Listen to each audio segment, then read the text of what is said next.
China গোয়ামটা আমাদের হোটেলে স্টেশনের ব্যাপারে তো বিশাল পেন দিছে। আসসালামু আলাইকুম, সবাইকে ওয়েলকাম জানাচ্ছি আমার চ্যানেল রুমিস ফ্যাশনেবল হাউসে। আমি ফারহানা ইয়াসমিন রুমি আপনাদের মাঝে আরেকটি নতুন ব্লগ নিয়ে হাজির হয়েছি। আশা করি আপনারা সবাই ভালো আছেন, আমিও মোটামুটি ভালো। ঠান্ডা লেগেছে এটা আর কি। আমরা আজকে একটু সফরের উদ্দেশ্যে বের হব, মাগরিবের নামাজ পড়ে আর কি। তো এখন দুপুরের পরে একটু কিছু কাপড় গুছানো দরকার ছিল, রোদ থেকে এনেছি, তো সেগুলো একটু গুছিয়ে দিচ্ছি। যারগুলো তার হাতে দিয়ে দিচ্ছি, সবাই সবার আলমারিতে রাখবে আর কি। তো আমরা হচ্ছে যাব সফরে, সেটা আপনারা গত ব্লগে দেখেছেন বা বুঝেছেন। তো সেটা হচ্ছে আমি এবং মুত্তাকি আর আমার হাজব্যান্ড, আমরা তিনজন। মুনতাসির থাকবে বাসায়, ও নানা সাহেব সহ। তো আমরা সফরে যাচ্ছি হচ্ছে চায়না বিজনেস ট্রিপ আর কি। তো সেটার জন্য গত 1.5 মাস আগ থেকে আমাদের প্ল্যান হয়েছে, সেজন্য ভিসা করা, প্ল্যানিং করা, কোথায় যাব কি করব সবই প্ল্যান মোতাবেক আমরা কাজ করেছি আর কি।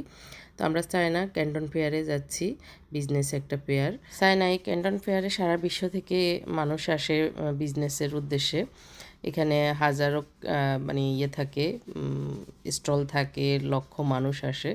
তো গত 2 বছর থেকে আমাদের প্ল্যান ছিল একবার হলে আমি যাব। তো আলহামদুলিল্লাহ এবারে সেই সুযোগটা হলো। আমরা আমাদের ভিসা হয়েছে, টিকিট হয়েছে, সব মিলিয়ে আমরা মোটামুটি রেডি হয়ে এখন বেরিয়েছি। মাগরিবের নামাজের সাথে সাথে বেরিয়েছি, কারণ 10টায় আমাদের ফ্লাইট, 10:05 ইউএস বাংলায়। তো সেই জন্য একটু আর্লি বের হওয়া। আবার ক্যান্টন ফেয়ারে, চায়না ফেয়ারগুলোতে নাকি অনেক ভিড় হয়, মানে একটু সময় নিয়ে বের হওয়া উচিত। এই যে এসে দেখি তো অনেক মানুষ, এই সময়টা সন্ধ্যার পরে আর কি মনে হয় অনেকগুলো ফ্লাইট যাবে, যার কারণে। তো আমরা ঢুকে আমাদের সব ইমিগ্রেশন শেষ করে আমরা একটু লাউঞ্জে এসেছি, সিটি ব্যাংক। তো এখানে একটু খাবার খেয়ে তারপর যাব। মাগরিবের নামাজের সাথে আমরা ইশারের নামাজ পড়ে নিয়েছি। তো খাবার শেষ করে আমরা আমাদের আবার বোর্ডিং পাস করে আমরা এই তো বাসে উঠে পড়েছি প্লেনের উদ্দেশ্যে। তো মোটামুটি আলহামদুলিল্লাহ সব কিছু সহজভাবে হয়েছে এখনও পর্যন্ত। দেখা যাক বাকিটা। এমনিতে বিভিন্ন ইউটিউব ভিডিওগুলোতে দেখেছি চায়না ইমিগ্রেশনে নাকি অনেক ঝামেলা করে, তো এটা নিয়ে একটু ভয় বা আতঙ্কে আছি। তো প্লেনে উঠে বসেছি আলহামদুলিল্লাহ। এখন আমরা সফরের উদ্দেশ্যে রওনা হব। তো যথাসময়ে প্লেন ছেড়ে যাবে মনে হচ্ছে, যেহেতু অনেক আগে আমাদেরকে প্লেনে এনে বসিয়েছে। তো এই ক্যান্টন ফেয়ারে আমরা আসলে আমার বিজনেসের উদ্দেশ্যে যাচ্ছি। আমার বিশেষ করে দেখি কি কি প্রোডাক্ট আনা যায়, যেগুলি একটু আনকমন, ইউজেবল সহ, মানে সার্বিক সব কিছু বিবেচনা করে চেষ্টা করব আনার জন্য। আর হচ্ছে বিশেষ করে ব্যবসায়িক যে লাইন ঘাট, বিভিন্ন ধরনের প্রসেস প্রক্রিয়া আর কি, এগুলি ঠিকঠাক করা এটাই প্ল্যান আর কি। যাই হোক, তো আমরা আসলে আলহামদুলিল্লাহ যথাসময়ে আবার প্লেন ল্যান্ড করেছে। আর এর ভিতরে আজকের সফরটা আমাদের কাছে, বিশেষ করে আমার কাছে আর কি, খুবই শান্তির মনে হয়েছে। প্লেনে স্মুথলি মনে হয় যে ঘরে বসে আছি, এরকম ছিল। অন্যান্য সময় সফরে একটু প্লেন যখন ঝাঁকিটাকি দিয়ে আমার ভয় লাগতো আর কি, আজকে তেমন ভয় লাগেনি। কোরআন তেলাওয়াত শুনতে শুনতে একটু তসবিহ তাহলিল পড়তে পড়তে আল্লাহর রহমতে সময় যে কীভাবে চলে গেছে একটু টেরও পেলাম না। আর আমার ছেলে বলতেছিল টাইম ট্রাভেল হয়ে গেছে, আমরা 2 ঘন্টা মানে আগায় গিয়েছি আর কি। আমাদের দেশের সাথে 2 ঘন্টার ব্যবধান। তো যখন বাংলাদেশ টাইম 1:30 আর এখানকার চায়না টাইম 3:30, তখন আমরা, আমাদের আল্লাহর রহমতে কোনো ঝামেলা হয় নাই ইমিগ্রেশনে, খুব সহজেই সুন্দরভাবে হয়ে গেছে, কোনো প্রশ্নই করে নাই। আমাদের সব ডকুমেন্টগুলো আগে থেকেই দেওয়া ছিল, মানে রেডি ছিল, যার কারণে ওগুলি দেখছে, জাস্ট সিল চপ্পর মেরে আমাদেরকে ওকে বলে দিয়েছে। আমরা লাগেজ টাগেজ নিয়ে নিয়েছি। এখন আমাদের জন্য বাস আসতেছে, বাস আসার কথা, আসতেছে না, এসে দাঁড়াবে, আমাদের জন্য ওয়েটে আছে। আমরা ওখানে গিয়ে বাস নিব আর কি, বাসে উঠবো। তো আমাদের সাথে আমাদের আমার হাজব্যান্ডের ফ্রেন্ডের মেয়ে আছে, ও সহ আমরা 4 জন একসাথে। আমাদের যে গ্রুপটা ছিল সেটা গতকালকে চলে গেছে, আমরা আজকে আসতেছি। কারণ এটা হচ্ছে আমাদের বাস, আমাদেরকে নামিয়ে এখন চলে যাচ্ছে। আর আমরা এই যে আল বারাকা এই হোটেলটাতে নাস্তা করব আর কি। এখানে থাকবো, এখানে কিছুক্ষণ থেকে নাস্তা করে তারপর রুমে যাব। এর ভিতরে আমরা আবার নাস্তাও খেয়ে নিয়েছি, খিচুড়ি, পরোটা, মানে দেশীয় খাবার আর কি।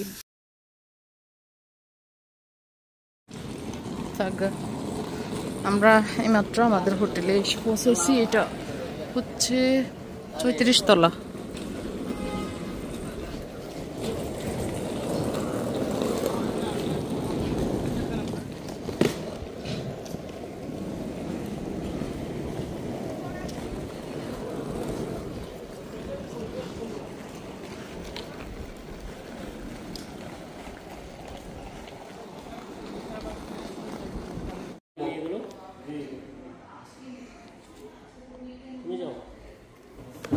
আলহামদুলিল্লাহ আমরা চায়না এসে পৌঁছাইছি। এখন বাজে 10টা বাজার মনে হয় 10 মিনিট বাকি আছে। তো আমরা আমাদের যে হোটেল, এটা তো 12টায় চেকিং হয়। তো আমরা যেহেতু আগে চলে এসেছি, তো এখন ওনারা ব্যবস্থা করে দিয়েছে। একটু আগেই ওনাদের যে ছিল, লোক ছিল রুমে, ওরা বেরিয়ে গেছে আর আমাদের জন্য এখন ক্লিন করতেছে। আমরা এর জন্য লবিতে বসে আছি আমাদের ব্যাগেজ সহ। আর এই যে আমাদের সাথীরা, তো আল্লাহর রহমতে ভয় পেয়েছিলাম ইমিগ্রেশনের ব্যাপারে, ওখানে কোনো সমস্যা হয় নাই, খুব সহজে আমরা আসতে পেরেছি। আল্লাহর দরবার শুকরিয়া। আমরা একটু পরেই একটু রেস্ট নিয়ে ক্যান্টন ফেয়ারে যাব। ওরা নাই তো যায় নাই, বসে তো ক্যান্টন ফেয়ারে যাব। ওখানে আমাদের যে হোম রিলেটিভ যে জিনিসগুলি, এখন দ্বিতীয় সেগমেন্টে আমরা জয়েন করেছি। তবে আমাদের কিসমত খারাপ, গতকালকে আমাদের গ্রুপে সবাই চলে এসছে, আমরা পরের দিন আসছি আর কি। তো আমরা 2টা দিন পাবো, আজকে এবং কালকে। 27 তারিখে শেষ হয়ে যাবে, 23 তারিখে শুরু হয়েছিল। তো আমরা দ্বিতীয় সেগমেন্টে আসছি এবং শেষটা অ্যাটেন্ড করবো 5 তারিখে আমাদের রিটার্ন টিকিট। আমরা এই বিল্ডিংটাতে থাকবো। এটা মনে হয় 35 তলা না, 35 তলা না, এটা 35 তলা এরকম হবে, অনেক উঁচু ভবন।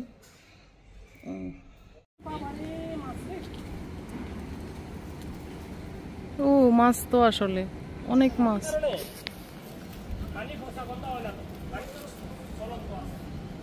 সব মাছ। আল্লাহ কত মাছ এই অল্প পানিতে।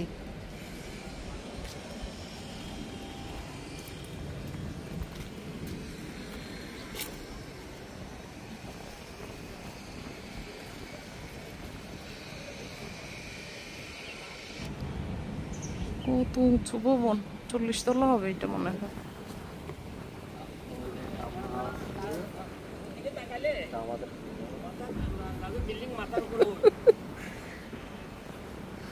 অনেক ঠান্ডা বাতাস। আল্লাহ শীত তো। এই ঠান্ডাটা ঠান্ডার মতো লাগে না, মানে এটা ভালো লাগার মতো ঠান্ডা।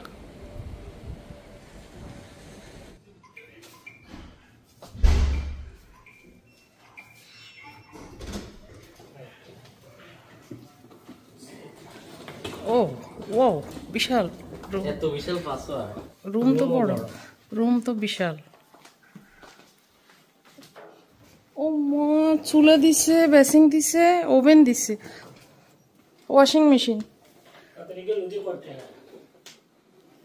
ওই তো দুপুরে তো আগুন নিগাইতাম।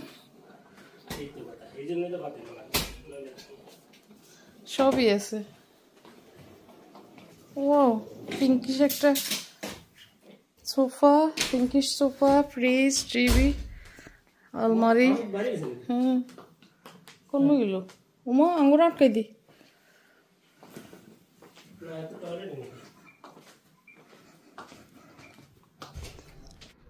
তো এই পর্যন্তই ছিল আমাদের আজকের ব্লগ। আসলে রুমটা দেখে ভালোই লেগেছে, রুমের ভিতরে সবই ছিল। তো থাকলে কি হবে, আমরা তো আর দুপুরে থাকবো না, মানে দিনভর তো বাইরে থাকবো। রান্না করে খাওয়ার সুযোগটা, আর আমাদের যারা টিম এসেছে সবাই মিলে আমাদের সকালের নাস্তা এবং রাতের খাবার ওখানে ইনক্লুড ছিল, মানে প্যাকেজের ভিতরে। তো এই ছিল আমার আজকের ব্লগ। কেমন লেগেছে কমেন্ট করে জানাবেন, আপনাদের মতামত জানাবেন। আল্লাহ হাফেজ, আসসালামু আলাইকুম।